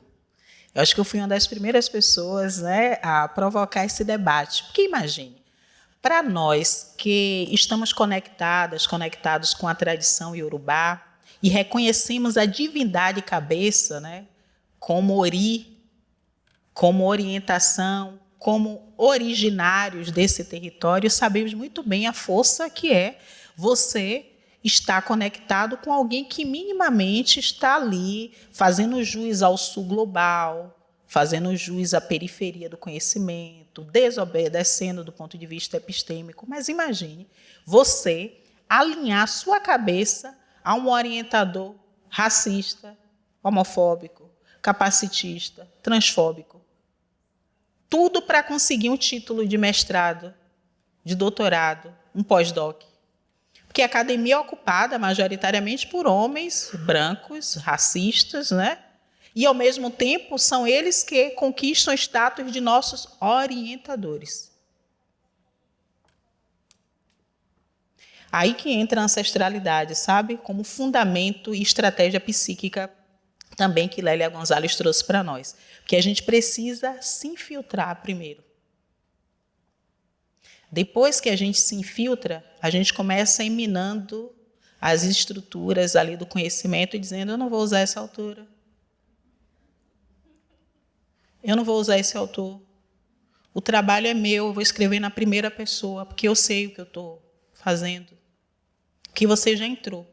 Mas antes, você precisa, de fato, mesmo sabendo que a neutralidade axiológica não existe, você olhar o currículo Lattes ali daquele orientador possível e colocar tudo no seu trabalho.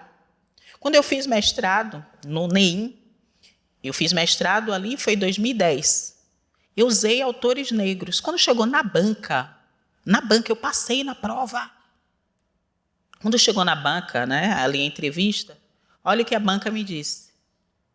Você sabe que a gente não acredita que você leu tudo, né? Aí eu falei, meu Deus, Oxum, encoste em mim para eu ser graciosa, porque senão... Uma filha de Oxum, gente. Exatamente. Foi fundamental para mim, Oxum. Mas você vai contar a fofoca toda, né? Aí eu ficava meio assim, gente, Alice, por dentro, com ódio, mas eu tentando ser graciosa, eu tentando fazer a política, né? Você leu o Segundo Sexo todo? Lógico que eu li. Eu fazia meio assim. Aí ela disse assim, uma das componentes da banca disse assim, não, porque você só usou intelectuais negros, mas esse mestrado aqui é de mulheres, você tem que defender gênero primeiro. Aí eu assim mesmo, eu vou perder nessa seleção, que eu vou xingar ela já. Está faltando isso aqui para eu xingar. Aí eu peguei, né, lembrei exatamente de Lélia Gonzalez, que era uma filha de Oxum, e Lélia Gonzalez mesmo dizia para nós, né, ela era considerada criadora de casos pelas mulheres brancas e pelos homens negros também por conta dela denunciar o machismo nas organizações mistas, né? Aí eu disse, puxa, olha como eu fui inteligente, igual Oxum. Eu disse bem assim, pois é, eu me inscrevi no mestrado porque as intelectuais negras, como todas as poderosas, que nem sabiam que eu estava fazendo a seleção, bem mentir, né? Eu fiz bem assim, não, porque Vilma Reis, Luísa Barrios, Sueli Carneiro, que me incentivaram a fazer essa seleção. Tudo mentira. Aí elas assim mesmo, nossa, Sueli Carneiro te incentivou? Eu falei, foi. Sueli Carneiro disse, gênero primeiro, a gente precisa se unir quanto mulheres. Foi mesmo? Foi. Luísa Barrios, inclusive, disse que se eu não conquistasse a bolsa, as mulheres negras iam se reunir para me manter nesse mestrado. Foi mesmo? Foi. Ou seja, né, eu usei exatamente a ancestralidade como marcação psíquica para encontrar apoio, né, e adesão ao meu projeto. Porque senão eu já iria sair dali derrotada no que diz respeito ao conhecimento, embora eu tivesse brocado na prova teórica. Mas quando elas começaram a me provocar, eu fui bem no banheiro. Daqui a pouco eu fiz assim, eu quero ir no banheiro. Aí uma delas falou assim, não pode ir no banheiro, não, por favor, está me mijando. Aí uma delas falou assim, ela é tão engraçadinha, né? Aí quando eu chegou no banheiro, eu falei bem assim, Minha mãe, o que é que eu faço agora? Eu liguei a água e fiquei assim, me dê paciência, eu não posso xingar, eu não posso fazer nada que crie agora algum tipo, né, de conflito com a banca, senão eu vou perder. É assim que essa galera faz a gente ser derrotada, exatamente na dimensão das emoções. A gente não tem estrutura emocional para lidar com a provocação e com a subalternidade no que diz respeito à nossa divindade e cabeça. E isso começa já na banca. Por isso que eu criei a Alpará Saberes. Porque eu disse assim, eu não quero ser a única preta aqui, porque eu era a única preta da minha turma no mestrado, em 2010. A única preta. Ainda para completar, elas disseram que eu não sabia escrever direito. Você acredita disso? Na banca. A Ferminha assim, não, né? Porque a gente percebeu que talvez você precise fazer de novo algum curso de português, porque a gente encontrou muito assim mesmo, na banca. Eu disse, é verdade, sabe o que foi? Porque na hora de salvar o projeto, eu percebi que tinha salvo a versão anterior, aí saíram com alguns errinhos, mas eu compreendo que eu tenho as minhas limitações de ensino público, de escola pública, assim meio com uma raiva, mas, ao mesmo tempo, usando a raiva no sentido político que Audre Lorde nos recomendou. Porque, senão, eu não teria passado. E eu não teria feito doutorado. Quando chegou para a seleção também de professora, o que foi que aconteceu? Passei. Quando chegou na etapa lá de entrevista, vai Carla, que não estava com as obrigações espirituais em dia. Eu bati boca com a banca. Por que você usou Yamamoto? Por que você não usou Yamamoto? Porque eu não quis. Não gosto de Yamamoto. Por que você não usou? Eu não gosto de faleiros. Aí eu usei. Fui reprovada. Falou que eu não tinha inteligência emocional, que como é que eu ia lidar com a turma e a provocação da turma sendo alguém que não tinha equilíbrio. Olha como entra a psicologia, porque eu cheguei ainda a ser 2 vezes professora substituta, desculpa. Mas como é que o racismo atuava aí? O racismo não atuava me chamando de macaca. O racismo institucionalizado está no expediente. Então, eu era substituta, mas o técnico já era estatutário. Eu preparava a minha aula, mas na hora de pegar o datashow quebrado, na certa ele dizia assim, eu quero ver se ela vai no gogó. Uma aluna branca, por isso que eu confio muito na branquitude crítica, uma aluna branca chegou assim para mim e falou assim, professora, eu percebo que a senhora reserva o computador, reserva o datashow e tudo, mas o técnico talvez ele seja racista. A aluna que me falou isso, branquitude crítica, como disse Lourenço Cardoso. Então, como eu pego disciplina de manhã aqui, o que é que eu vou fazer? Eu mesma, quando sair da disciplina, vou pegar e trazer o datashow, deixar já na sala, vou testar, porque eu percebo que a senhora fica tão nervosa, porque é isso que acontece com a gente, né? Que a gente quer corresponder ao conhecimento. Eu saía do plantão, na UPA de Piripiri, né, quando dava 12 horas, ia dar aula, mas quando eu via aquele datashow quebrado, eu me desesperava. Porque, ao mesmo tempo, né, os alunos e as alunas, tudo com o celular ligado, né, para ver se o que eu estava falando estava certo, se eu citava o autor no ano certo que ele nasceu. O tempo todo essa provocação que vai tirando de nós a altivez e vai adoecendo, porque eu também fiquei doente. O meu doutorado eu fiz em 6 anos e recebi o diagnóstico em plena pandemia de bipolaridade. Eu não acredito muito que eu tenha esse diagnóstico, mas foi o que saiu para mim, que eu era bipolar e tal. Aí eu falei, tá bom. Denise Carrascosa, que era a minha co-orientadora, falou, pega esse diagnóstico para você, Carla, que a gente vai pedir dilatação do prazo. É isso aí, a mulher de olha, a gente vai pedir dilatação do prazo, já que você não está conseguindo escrever. Agora sim, não está conseguindo escrever, mas tem que sair da rede social. Por quê? O que acontece? Como a gente é muito vaidosa, eu sou vaidosa, eu estava doente, eu estava tudo, mas estava postando, porque eu não queria que ninguém soubesse, né, que eu estava com problema. Aí Denise Carrascosa, minha orientadora, me chamou para conversar e falou assim, Carla, nós, Movimento Negro, Movimento de Mulheres Negras, unimos todas as forças para ocuparmos a universidade. Então, isso aqui não é brincadeira, não é para você estar botando só na sua bio do Instagram que você é doutorando e nunca termina esse doutorado. Você precisa sair do Instagram. Você está se sabotando, porque você é a primeira pessoa da família a ingressar no ensino superior e você morre de medo de ser chamada de doutora. Porque você está acostumada a chamar o médico da sua UPA de doutor, sendo que ele não fez o seu mestrado nem doutorado. Isso é sabotagem, Carla. Isso aqui não é só a dimensão de você cuidar da sua saúde mental, é você também dar ebó à sua cabeça, para que sua cabeça reconheça a sua grandeza, os acordos que você assumiu com suas ancestrais, que foram chamadas de analfabetas, que foram consideradas pessoas que não sabem escrever, não sabem falar direito. Você está tendo essa chance. Foi aí que eu comecei um processo, né, de cura, primeiro reconhecendo a força da minha cabeça por conta da minha co-orientadora, uma mulher de Oiá, que ela pegou e disse, enquanto você não entregar esses capítulos, eu não falo mais com você, porque agora não é co-orientadora.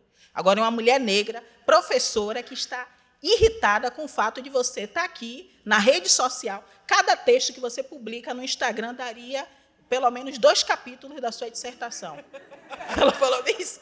Aí eu falei, mas aí que tá, não tem audiência, né? Não tem ninguém dizendo, o Procó mandou super bem. Está vendo quais são os limites? Quais são os limites? É essa a experiência da colonialidade que tem a ver com a visão ocidental. A gente quer ser visto com aquele azulzinho, de que a gente é distinto, a gente quer ser reconhecido pelo engajamento, de que alguns artistas curtiram. Então, tudo isso vai fazendo da gente alguém que é, conforme Goffman, né, cínico, no que diz respeito à nossa representação do eu na vida cotidiana. E a gente precisa cada vez mais ir criando contextos de sinceridade para nós, principalmente quando estamos falando de militância acadêmica, porque senão a gente está brincando, né, com essas autoras. Porque, por exemplo, eu citei Luísa Bairros, mas Luísa Bairros terminou o doutorado e faleceu, morreu de câncer.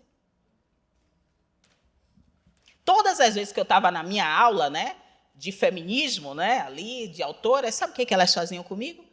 E Luísa Bairros, quando é que ela vai terminar o doutorado? E aquilo ali era uma facada no meu peito, assim, porque eu estava reivindicando que a gente não usasse só as autoras brancas do Ocidente, mas, ao mesmo tempo, elas estavam dizendo para mim, mas vocês nem terminam o doutorado. Você quer trazer Lélia? Lélia era a leitura complementar. Luísa Bairros, Nosso Feminismo Revisitados, e dessas autoras todas. Então, quanto é importante a gente não deixar a nossa cabeça, o nosso ori, ser orientado por interesses que consagre apenas a gente, enquanto mestra, doutora, ou qualquer coisa que não diga respeito a um compromisso coletivo. Porque se a gente realmente ficar nesse lugar de individuação apenas, a gente vai ser derrotado pela cabeça do racista. Que o racista vai pegar a caneta vermelha e riscar seu trabalho todo. Não entendi. Texto truncado, né? Assim que eles falam, texto truncado. Parece uma coxa de retalho. Nunca vi falar. Então, a sua cabeça começa a se convencer, e eu estou usando apenas a categoria ancestralidade, né, como chave discursiva, a sua cabeça começa a se convencer de que você não tem grandeza para ocupar um espaço, né, de mestranda, doutoranda, quiçá de professora universitária. É por isso que eu compartilho de você a mesma dor, me exponho para que você entenda que não é uma realidade individual, é uma realidade coletiva, de mulheres negras, de mulheres indígenas, de mulheres ciganas, né, de todas essas saias que no mundo espiritual se organizam, né, para fazer um movimento onde a gente balance as estruturas. Não sei se eu respondi, porque eu me emocionei. Respondeu. Ela. Quarto de despejo. Quarto de despejo. Poxa, o que Denise Carrascosa até me trouxe, que ela é professora de literatura, porque assim, o campo do conhecimento tem várias vertentes, né? A minha, por exemplo, é acadêmica, mas facilmente o que a jurista estadunidense Kimberly Crenshaw, né, trouxe como interseccionalidade teria sido dito por Carolina Maria de Jesus. Ela articulou categoria mulher, dissociando da categoria gênero no que diz respeito às relações de poder entre homens e mulheres. Eu ainda estou falando de uma mulher que a gente sequer menciona no que diz respeito aos filhos que ela teve sem estar dentro de uma estrutura patriarcal nuclear, por exemplo, no que diz respeito à categoria pobreza e feminização da pobreza, porque é isso que o racismo informado de gênero e raça implica para nós, é o quê? Que nós não estamos negros porque somos pobres, mas se estamos pobres é exatamente por conta da nossa realidade racial, por conta da nossa realidade de território, por conta de todas as vezes que a gente tenta escrever, os vizinhos, as vizinhanças racistas jogam seus pinicos de xixi nas nossas obras, nas nossas literaturas. E quando a gente começa a ficar conhecido e viajar o mundo, todo mundo acha que a gente está traindo a comunidade. Porque parece que existe um pacto de escassez, de que você nasceu numa pobreza que foi colocada para você e você não pode sair dali. Então, tanto a Conceição Evaristo, que se declara, né, feminista negra, como a Carolina Maria de Jesus, são intelectuais que deram um verdadeiro baile em Kimberlé Crenshaw. Kimberlé Crenshaw só ficou conhecida porque ela está nos Estados Unidos, porque ela é do direito.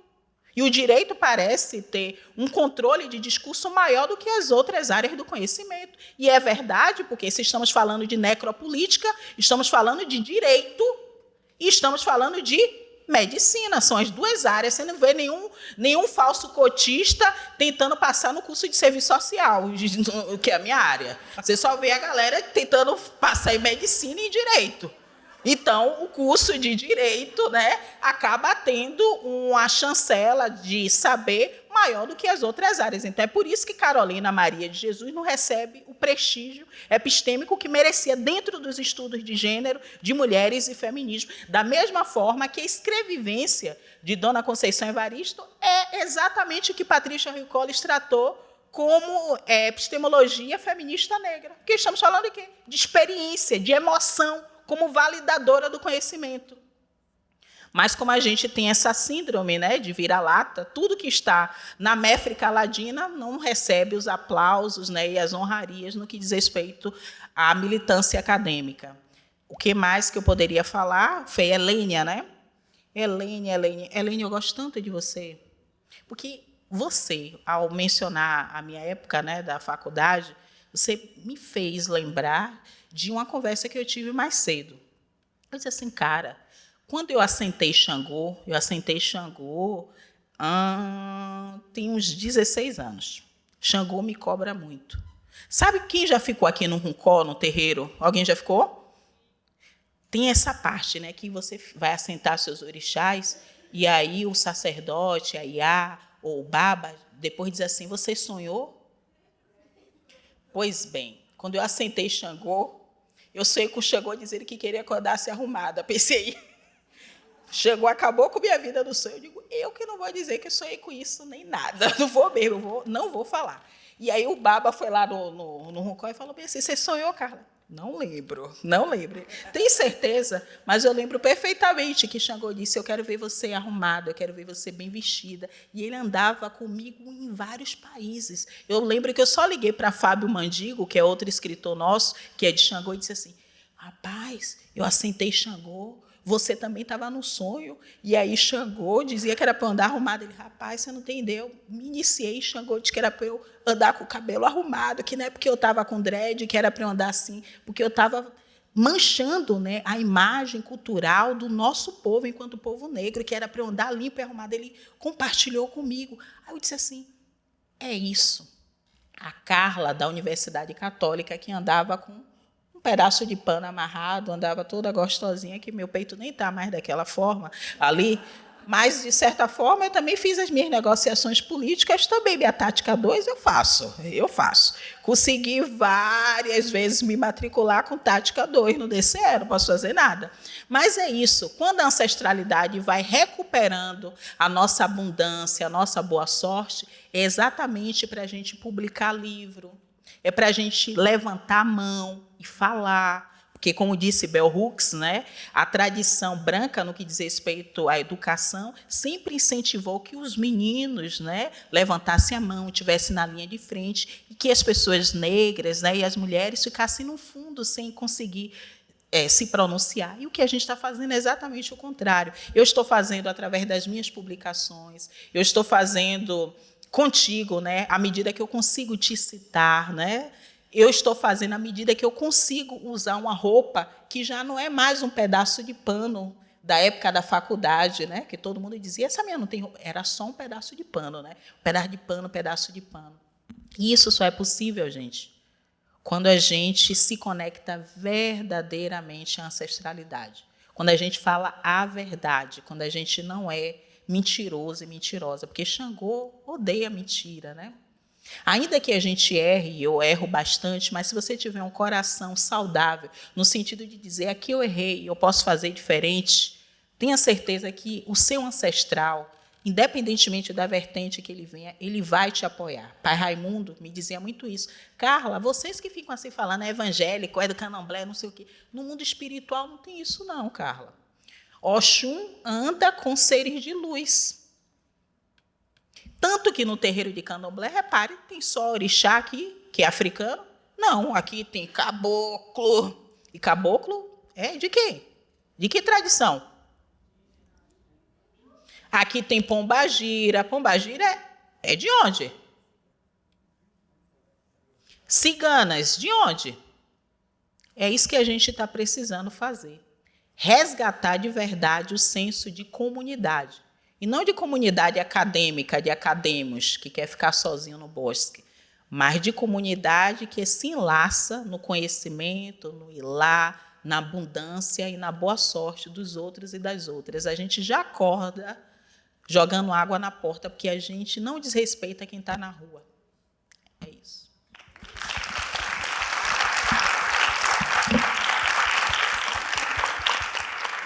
Você quer comentar? Quer? Agora? Eu vou falar o quê, minha gente? Difícil? Eu vou falar benção, maninha.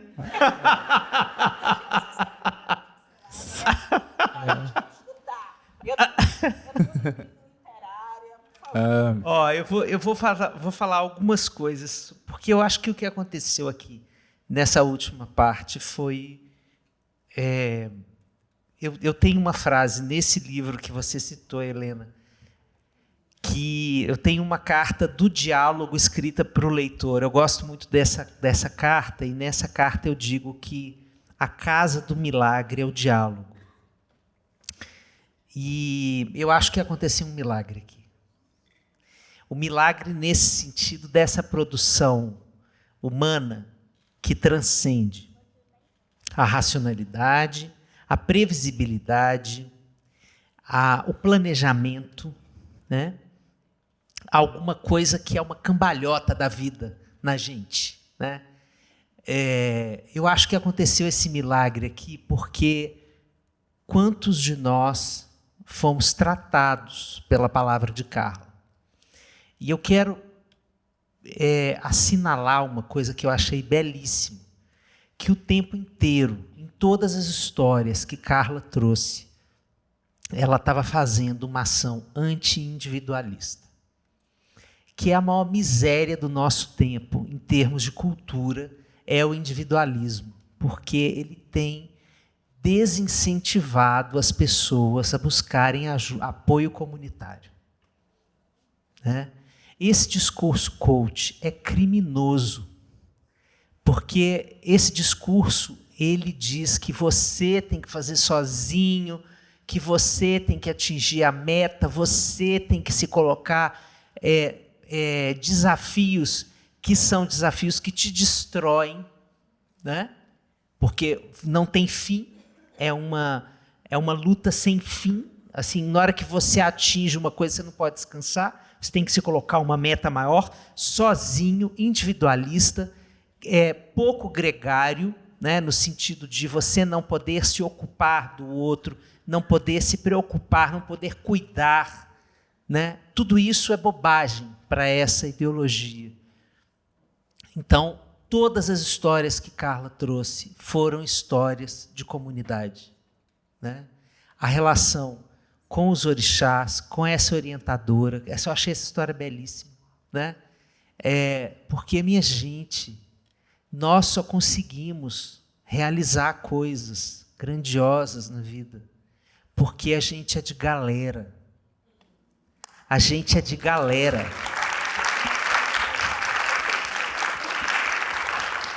Essa história de que o eu é supremacista sobre o nós, isso é uma tragédia do nosso tempo. Os perfis de rede social estão recheados de histórias de superação. Prestem atenção nessa narrativa, porque essa é a narrativa do século XXI. a gente está transformando pessoas em heróis, mas a gente não fala do nós. Não fala de ninguém que está ao lado da pessoa que está... Assim, a gente mostra lá, tem uma historinha bonita de uma pessoa que, sei lá, sofreu um acidente, ficou em coma, e aí depois conseguiu voltar, se reabilitar, e está na vida, e está trabalhando, e está casando, e está trabalhando. Mas a gente não fala de quem esteve do lado dessa pessoa. Já perceberam isso? A narrativa é só sobre o traço heróico dessa pessoa. É como se o nós fosse invisibilizado em todas essas histórias. É isso que está adoecendo a gente. Eu passei os 2 últimos anos estudando isso e produzi um livro que chama-se Cuidar da Solidão até Virar Encontro. Até virar encontro. Até virar encontro. Porque quanto mais nos apartarmos, nos afastarmos do encontro, mais nós vamos adoecer. O que nos restaura. Como é que vocês estão se sentindo agora, em relação às 7 horas da noite? Vocês estão se sentindo melhor? O que aconteceu aqui? Galera, sabe como é? Formou-se uma comunidade de afetos em torno da potência de Carla Cotirene. Foi isso que aconteceu aqui hoje. Foi. Mas repare bem, eu sou tipo... Você lembra daquela figurinha do tubarão com a rêmora? Que é aquele peixinho que come o resto do tubarão? Ela é a tubarão, eu sou a rêmora. Eu estou aqui de bandinha, mas a gente está aqui de feliz. Mas o que eu quero dizer, meus amores, é que esse tipo de experiência comunitária é para a gente construir memória do quanto a gente sai fortalecido por essa experiência. Podemos ter ficado calados, não falarmos de nós, mas nós fizemos parte de um grupo que pensou a si mesmo, que sonhou mundos, que quis inventar saídas coletivas, que se escutou, que se interessou uns pelos outros. Então, isso é um verdadeiro milagre para o nosso tempo, mas esse milagre pode acontecer o tempo inteiro.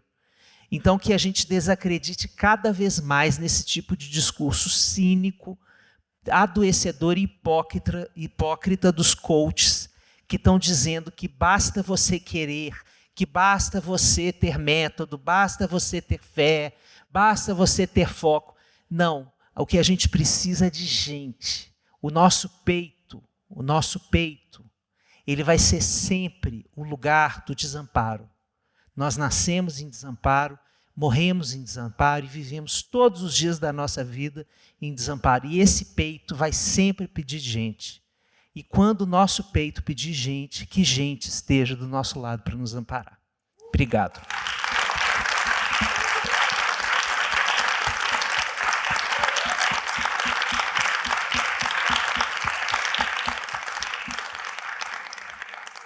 Gente, o que foi isso?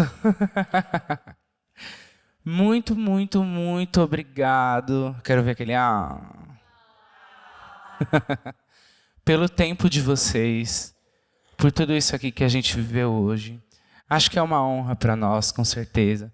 Mas vale agradecer a movimentação de vocês nessa cidade maluca, de ocupar aqui esse teatro, de estar aqui com a gente, de apoiar essa atividade. Venham nas próximas, acompanhem, né, as movimentações que promovem o diálogo no contexto da literatura, no contexto do bem-estar, no contexto da saúde. A gente tem muito que lutar, mas também tem muito que comemorar nesse contexto. Hoje foi um dia que eu considero especialíssimo para mim. Uma curiosidade, inclusive, Carla era assistente social e trabalhava lá na UPA, no bairro da minha família, lá de Salvador, né? Então, minha família lá de Salvador é de Periperi, e, enfim, a gente compartilhou isso, né? Eu acho que é isso, as encruzilhadas da vida aí, que a gente se encontre mais vezes, e foi uma honra. Muito boa noite, aguardamos vocês aí. Muito obrigado.